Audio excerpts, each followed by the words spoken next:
کیا آپ جانتے ہیں کہ اڈیالہ جیل میں قید عمران خان صاحب کو کیا کیا سہولتیں حاصل ہیں؟ اس کے علاوہ ڈکیٹ کراچی والوں کو جان سے مار رہے ہیں۔ الطاف حسین صاحب نے اس کا حل ایک فارمولا پیش کر دیا ہے۔ ان دو پوائنٹس میں ولاگ میں بات کریں گے۔ جی السلام علیکم، میرا نام خرم فہد ہے۔ سب سے پہلے بات کرتے ہیں قیدی نمبر 804 کے حوالے سے، یعنی خان صاحب کے حوالے سے،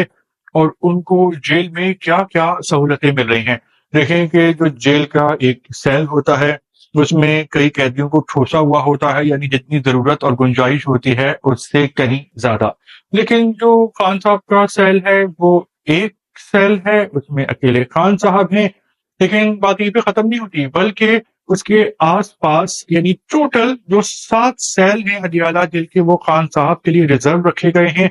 اور ان 7 سیل میں کوئی بھی نہیں ہے، اور وہاں پہ خان صاحب کا راج ہے۔ اور اس کی وجہ یہ بتائی گئی ہے کہ چونکہ خان صاحب ایک اہم شخصیت ہیں اور ان کی جان کو خطرہ ہے، تو ان کی حفاظت کے لیے خان صاحب کے سیل کے علاوہ جو ہے وہ 6 سیل یعنی ٹوٹل 7 سیل خالی رکھے گئے ہیں۔ اور اڈیالہ جیل میں 10 قیدی جو ہوتے ہیں ان کو سنبھالنے کے لیے ایک اہلکار ہوتا ہے، لیکن خان صاحب کے لیے 14 اہلکار تعینات کیے گئے ہیں۔ اس کے علاوہ ایڈوکیٹ جنرل پنجاب بھی انہوں نے لاہور ہائی کورٹ میں ایک رپورٹ پیش کی ہے اور بتایا ہے کہ جو پچھلا مہینہ ہے یعنی مارچ کا، اس میں مارچ 2024 کا، اس میں عمران خان صاحب 12 لاکھ روپے کا کھانا کھا گئے ہیں۔ تو بھئی کیا خان صاحب کیا کوئی جن بھوت ہیں، کوئی بلا ہیں؟ تو یہ دال بھی کالا نہیں لگتا بلکہ پوری دال بھی کالی لگتی ہے۔ اس بات کو کم لوگ جانتے ہوں گے کہ خان صاحب کھانے پینے کے بہت شوقین ہیں، لیکن وہ ہر چیز نہیں کھاتے، بلکہ ان کی جو غذا ہے وہ بہت ہی سلیکٹو ہے، اور وہ بہت ہی ہیلدی یعنی غذائیت بخش اور صحت بخش قسم کی چیزیں کھاتے ہیں، جن میں دیسی مرغیاں شامل ہیں، چانپیں شامل ہیں، اور اس طرح کی چند چیزیں اور بھی ہیں۔ تو 12 لاکھ کا کھانا اب وہ کیسے کھا سکتے ہیں؟ ایسا لگ رہا ہے کہ خان صاحب کو بدنام کرنے کے لیے اس قسم کی خبریں پھیلائی جا رہی ہیں کہ دیکھیں یہ عوام کے ٹیکس کے پیسوں پہ جیل میں عیش کر رہے ہیں۔ تو اس بات میں کچھ گھپلا نظر آتا ہے، اور ایسا لگتا ہے کہ خان صاحب کے نام پہ جو پورا جو جیل کا عملہ ہے وہ پیٹ پوجا کرتا ہے اور دعوتیں اڑاتا ہے۔ تو دوسرا جو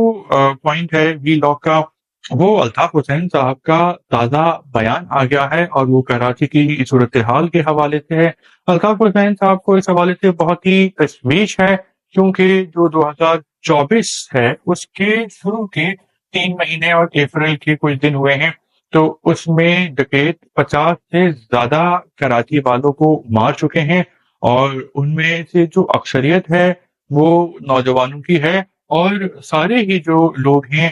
وہ کام کاج کرتے ہیں، محنت مزدوری کرتے ہیں، حق حلال سے اپنا پیسہ کماتے ہیں۔ ان کے موبائل فون اور ان کے والٹ چھینے گئے، اور بعض صورتحال میں ایسا سین کریٹ ہو گیا کہ کسی نے مزاحمت کی تو اس کو گولی مار دی، اور بعض اوقات ایسا بھی ہوتا ہے کہ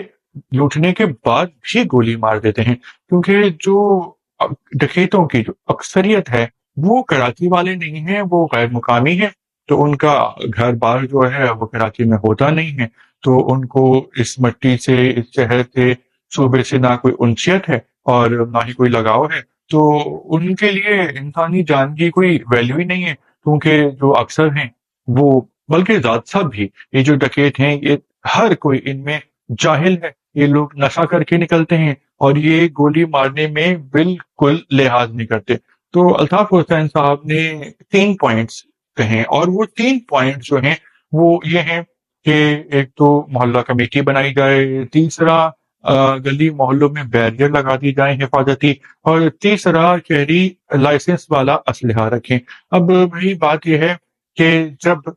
بیریئر لگے ہوں گے گلی محلوں میں، تو پھر یہ ہے کہ کوئی فالتو بندہ گلی میں داخل ہو ہی نہیں سکے گا، اور اگر کسی کو اس گلی میں کوئی کام بھی ہوگا تو اس کو اپنی شناخت کروانی پڑے گی۔ تو جب انٹری اور ایگزٹ ہی بند ہوگا، یعنی وہاں پہ نکلنا وہاں سے اور وہاں پہ داخل ہونا، تو پھر یہ ہے کہ ان کا گھسنا اور ڈکیتی کرنا، واردات کرنا بہت مشکل ہو جائے گا۔ تو یہ ایک کنٹرول کرنے کا فارمولا ہے، اور جو اس بیریئرز پہ چوکیدار بیٹھا ہوگا، اور کسی کو بھی محلے والے کو اپنے گھر جانے کے لیے انٹری کرنی ہوگی، پارکنگ گاڑی یا بائک کی،